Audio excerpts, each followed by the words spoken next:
Good morning friends. ఈరోజు నా morning అయితే ఇలా స్టార్ట్ అయిందండి. మా పాప లేచేసి తను నా డ్రెస్సింగ్ టేబుల్ని ఇంకా మొత్తం కెలికేస్తుంది. రోజు ఇలా అన్నీ తీసి కింద పడేస్తుంది. ఆ తర్వాత ఎండ్ ఆఫ్ ద డే నేను సర్దుకుంటాను. ఈరోజు మార్నింగే లేచేసింది. ఇంకా రెడీ అయిపోయి వాళ్ళ అన్నకి బాయ్ చెప్పడానికి రెడీగా ఉందండి. మార్నింగే ఇంట్లో పిల్లలు లేచేస్తే మన పనులు ఇంకా ఏం కావండి. మన పనులన్నీ ఇంకా పిల్లలు వెనకాలే తిరుగుతూనే ఉండాలి. అండ్ ఇంకా మా అబ్బాయికి స్కూల్కి టైం అయిందని చెప్పి చక్క టిఫిన్ బ్రేక్ఫాస్ట్ చేసేసాను. టిఫిన్ వచ్చేసి బీట్రూట్ అండ్ క్యారెట్ దోశ.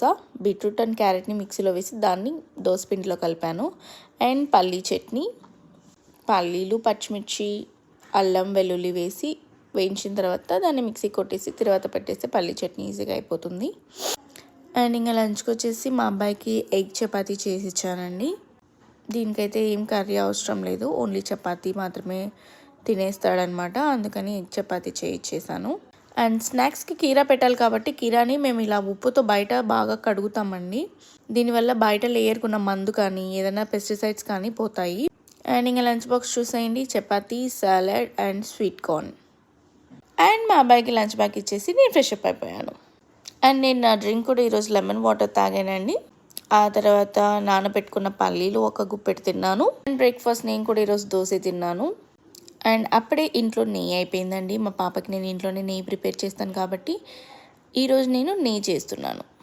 ఇది అయిన తర్వాత ఇంకా ఆఫ్టర్నూన్కి మేము రైస్ తిన్నాను కాబట్టి ఉప్మా చేసుకున్నాను. నా మార్నింగ్ అయితే ఇలా ముగిసింది ఫ్రెండ్స్. బాయ్. సబ్స్క్రైబ్ చేసుకోండి ప్లీజ్.